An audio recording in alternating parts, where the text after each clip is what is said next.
We're the American Red Devils, and we are previewing Manchester United's next match against Wolverhampton Wanderers in the Premier League. So we're getting into the late stages of the EPL season. This is, on paper, relegation grudge match. You know, a couple months ago, we thought it would all be, looking at this game week 33, our United headed down, our Wolves headed down.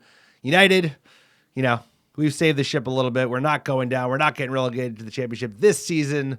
And Wolves, when we were having the same conversation about United, were in a similar position. But they appointed a new manager. They got a very nice manager bounce, and now they're in the best form in the last 5 games in all the EPL. They're playing some good football. We saw that against these Portuguese side, because he's basically Portuguese-Brazilian team with a Portuguese coach. And they're playing some really good football. Dangerous. Matheus Cunha.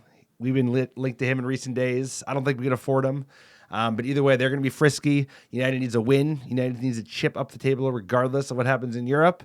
And this is a match that we need to take seriously because they're a tough team, and they beat us. They beat us early this season, early in this new manager's tenure, and I want to get revenge, and I also want to right some wrongs because, 14th, I just can't get used to that. 38 points. We got to change something, sir. We need a win on Sunday, and we need to do it big against Wolverhampton Wanderers, but they're not going to make it easy because they're the informed side in the EPL, if you can believe it.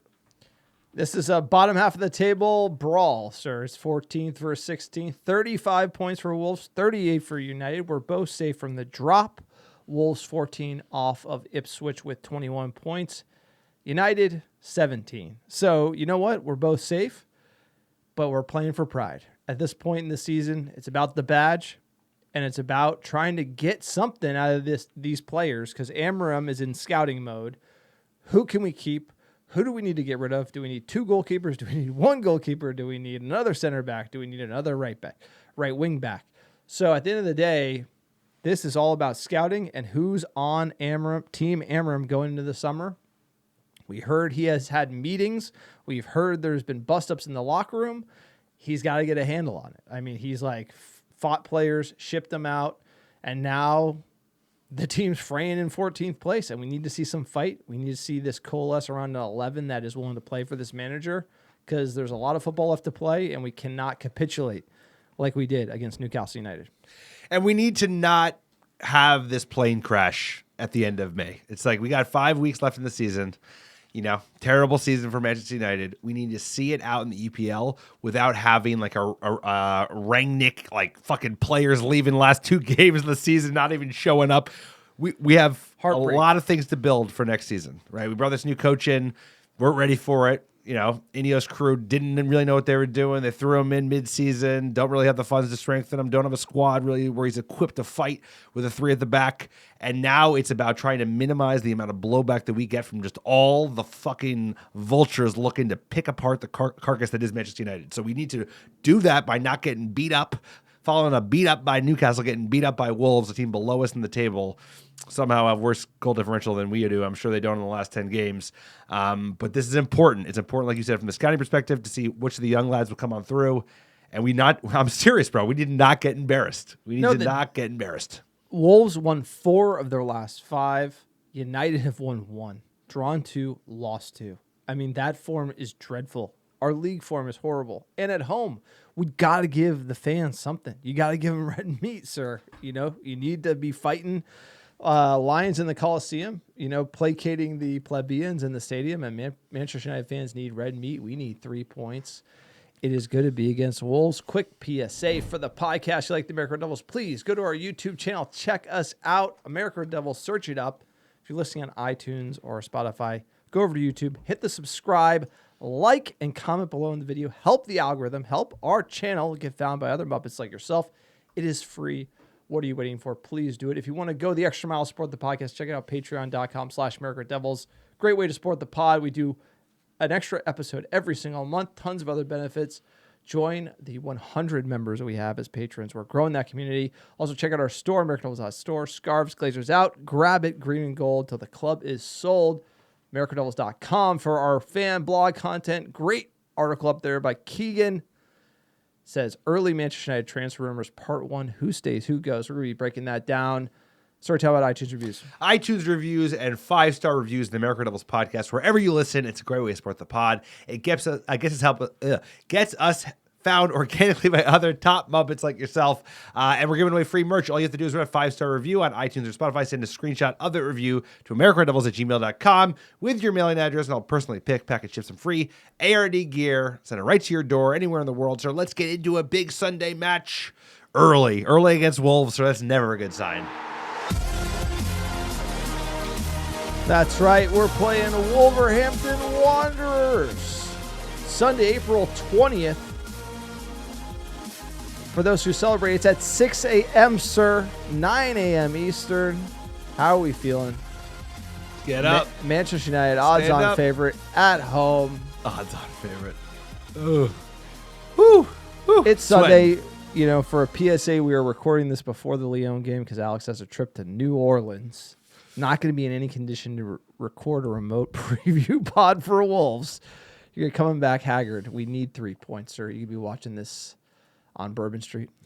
I don't think so. I think I'm going to be watching this from my hotel bed most likely. But I'm looking forward to this match regardless because... Sir, you just stay up all night. That's it, baby. In New Orleans. Then That's it. That's it. I can't wait. Big match for United. Big match for the American Red Devils. Anytime we're like traveling, so you were in Charleston, I'm going to New Orleans, just flexing the American Red Devils muscles, sir. Just like makes us work a little harder. You know, these remote pods, this guy's in the fucking airport doing ads for Visit Charleston, you know. Look at this blue sky behind me, sir. No, I'm thinking of like the Garnacho goal in my hotel room. I'm like celebrating by myself, and then we lose 4-1. That's what I'm thinking about. It's like I was like so pumped there for a second. Like, come on, United. Like we're in that first half, sir. We're in that first half. We're looking for that feeling. We're looking for something out of this team. Like Harry Maguire, hey, header Wolves. winner. Let's go. Come on. We're playing at home. That makes me nervous, sir. We got the weather. What do we got? What do we got, sir? It's going to be a Sunday game. We're doing, 6 a.m., so that means it's going to be at 2 p.m. local time. We're doing high 50s, chance of rain. What do we need? Low chance of rain, though. It's low around, chance. Like Low 6% chance. So odds have changed even, in the last 12 hours since I've done this this agenda. We're eating. We're getting a curry. We're going to Sangam Didsbury. Supposed to be good. Looks good. Get me a curry. John, the most critical food critic in all of Northern England. Rip him to shreds. Hey, it's a lot of you get a lot of the sauces. Get a curry, bro. Keep going. No, I like, huge fan of Indian food in England, but there's like a little too much sauce art for my liking, sir. I don't know if you're into that. He likes but, to slop. I like just a bowl of big old bowl of curry. Curry, sir. Wolverhampton Wanderers. They've been wandering since 1877. Formed as St. Luke's FC. They changed their name to Wolverhampton Wanderers 2 years later. And they were one of the founding members of the Football League in 1888. That is a really big deal. They played games at the Molyneux Stadium since moving from Dudley Road in 1889. Traditional kit is old gold. Old gold. It's a great color. It is a great color. The badge, a little retro. The wolf, it's almost sort of like the 80s, I want to say. That's fighting around the world wolves, bro. Long-standing rivalries exist with other clubs from the West Midlands, including King's Landing FC, Aston Villa, Stoke City, sir, Birmingham City. They got a lot of rivals, sir. A lot of fighting around the world. They've been owned by the Chinese conglomerate Fosun International, so continuing with sort of the nation-state interests in EPL football that has been allowed to kind of come in. They've actually been kind of up and down, trouble with some managers. They seem to be going back to what works with them. The Portuguese Connect, currently 16th. They finished last season in 14th. It's been up and down. They did bring in a new manager, sir. Tell us about him. We got introed a little bit earlier to Vítor Pereira, 56-year-old Portuguese coach. We talked about him right as he came into the league, so I think it was his second game against Manchester United, so we did get to suffer that new manager bounce from somebody else's sword. And he's been all over the place. He coached in China, he coached in the Middle East, Greek League, and then he joined Wolves, like I said, in December after they fired their coach. And guess what? He's on an absolute tear. Tactically, how does he like to play? He's very flexible. He has a preference for the 4-3-3 or the 4-2-3-1. Likes to adapt it based on the opponent while maintaining an emphasis on possession-based football. But really, here's the big stuff. Strong focus on intense pressing while out of possession and quick transition plays. Where have we seen that before? Demanding high fitness levels from his players. Rigorous training. So we know we're going to get They're going to look to clog up the midfield. They're going to look to press the shit out of United. It's going to be very difficult for United to play at the back. Hoofball FC. And they're going to attack with pace because they've got lots of pace. They've actually recruited quite well. They're one of those teams that never made sense. If you look at the other teams that were in relegation, how much talent they have in the squad, that they were fighting relegation because they've got some really talented players. But they are no longer fighting relegation, sir. I think there's a very good chance Wolves finish the season higher than we do. You notice one thing about these teams that end up beating us every week is that none of them play the 3-4-3. Every week we're getting cooked. Eddie Howe, 4 at the back. This Vítor Pereira, 4 at the back. Everybody's playing it. We have the team to play it. Why aren't we playing it? Because we hired a coach that plays 3 at the back. I know, but we don't have the team. Yeah, but why are you asking that? It's true. This is a November question.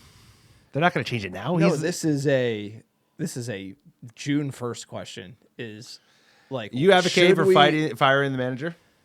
No, I'm advocating for hiring a manager that doesn't fit the squad that you have built is probably nonsensical. It's a bad call from me. Yeah, but we already did it. Jim Ratcliffe. So what, should they fire him?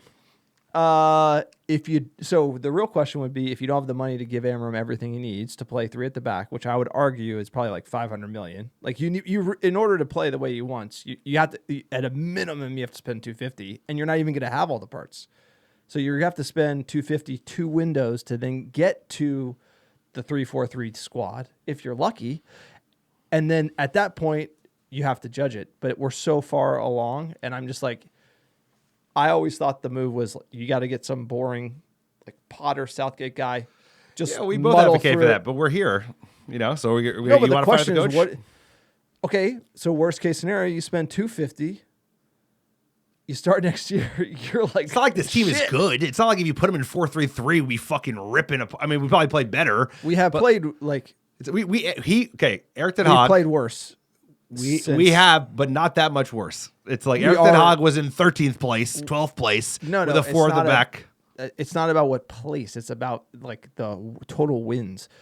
So the whole idea is I almost think you need to Amram needs to change it. That would be the better idea. It's it's not the whole idea of this team learning it now. It's just the season's over. The season's over, sir. We're not gonna, we brought this guy in. Yeah, but you need to win some games. He's a visionary. Dude. Why? But you gotta win. You need it. The players need it, dude. You don't think that players need wins to get confidence? I know they need wins, but you don't have a manager who you brought in to play this new system that is trying to change the game. Be we need. It's just. You either have to fire him or you have to stick with him. That's it. There's no middle ground. Hey. Okay, there is a possibility that we can just keep playing the system and not ever work.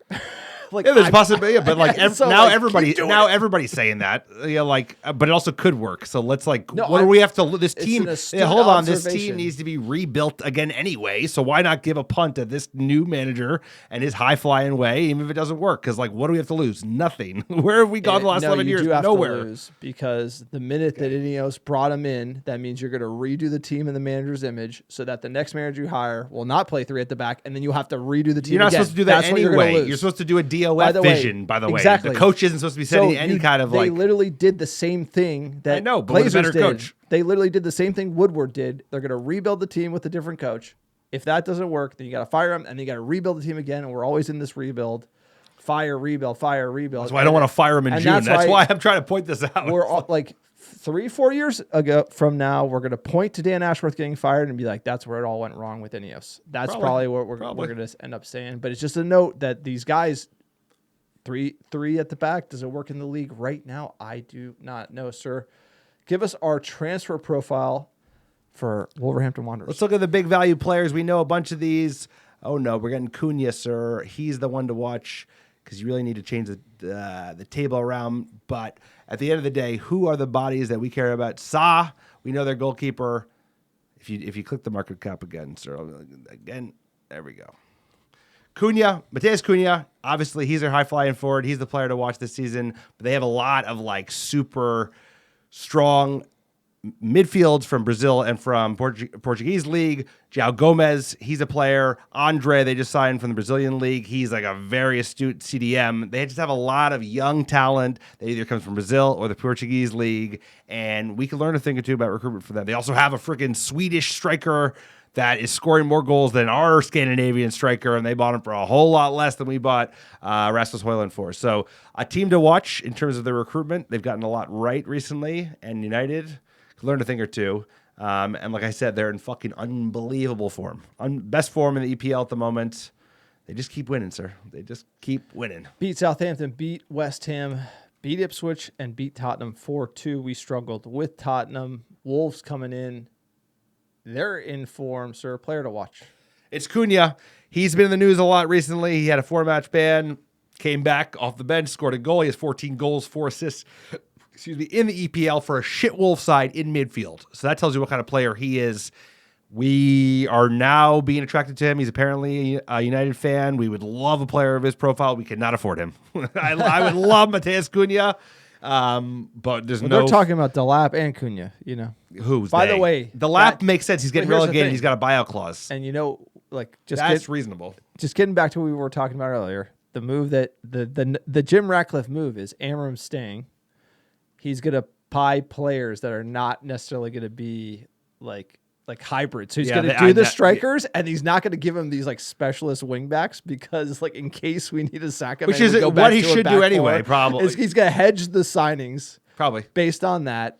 For sure. If he was that smart, if he was smart enough to do that, now you're getting to real chess. No, and that's what they're gonna that's why you want players that could work for either. They can play in the back three. Yeah. It's not gonna impact it. They're gonna just give him the same. Osimhen could play for either, bro. Cunha, I bet could play for either. It's who else? They're gonna give him they'll give him one wing back. It will be like a right wing back because we need a left wing back too. Dogu Shaw, you have to. Those guys are the left.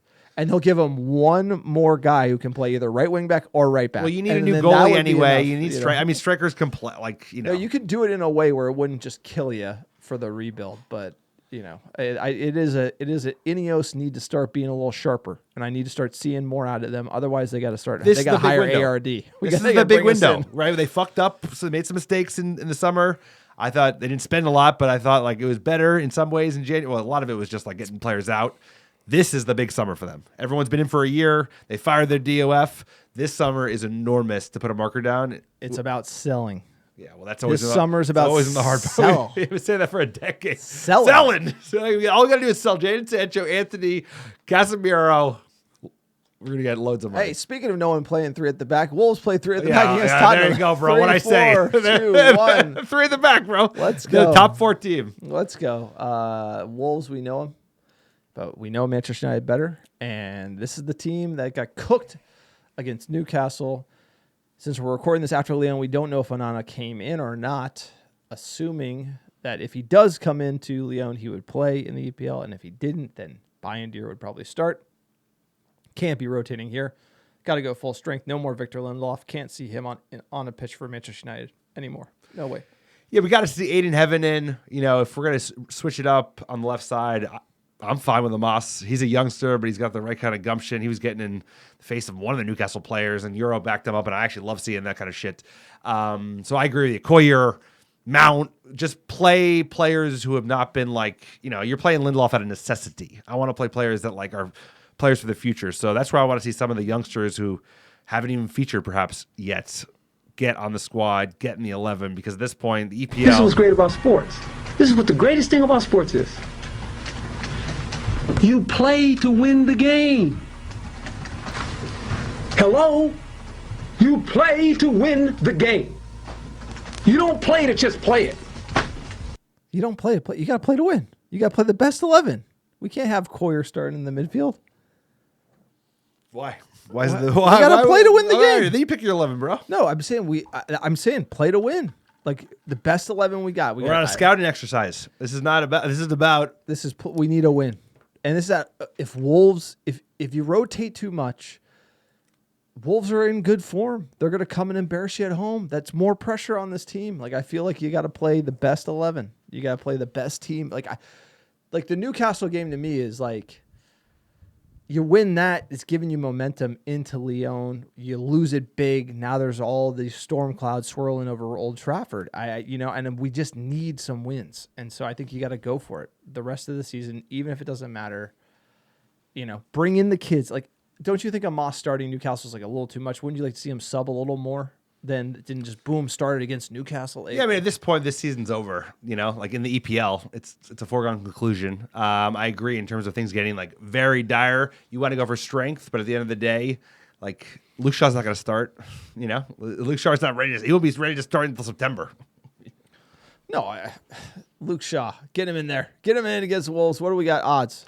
They like it. They like United minus 105 at home. I don't know what they're smoking. Plus 260 for the draw. Plus 280 for Wolves to win. Sir, you're up. What is your score prediction for Manchester United against Wolves at Old Trafford on Sunday? Manchester United Wolves, I'm going to say we're going to draw 2-2 at home at Old Trafford. Close match prediction game. What do you got? I'm going to say another 2-1 victory. 2-1 for United. We get a cheeky win. I think you're right. He goes full strength. He probably goes full strength at the end of the season just so we don't have Right now he's justifying, like, we're playing for, pride. You got to. Pride. He's got to get, like he said, he doesn't have time. It's about how you land the plane. The plane needs to be landed. This season, you got to come in. And you could come in like full, like almost crash, like hit the deck hard. You like to not come in on fire. No Rangnick. You like to like land it with a couple of wins. People talking about making progress. You don't want to carry the toxicity into the summer. You need to you need to end it at the end of May, and then that's that. Everybody goes to where they're going.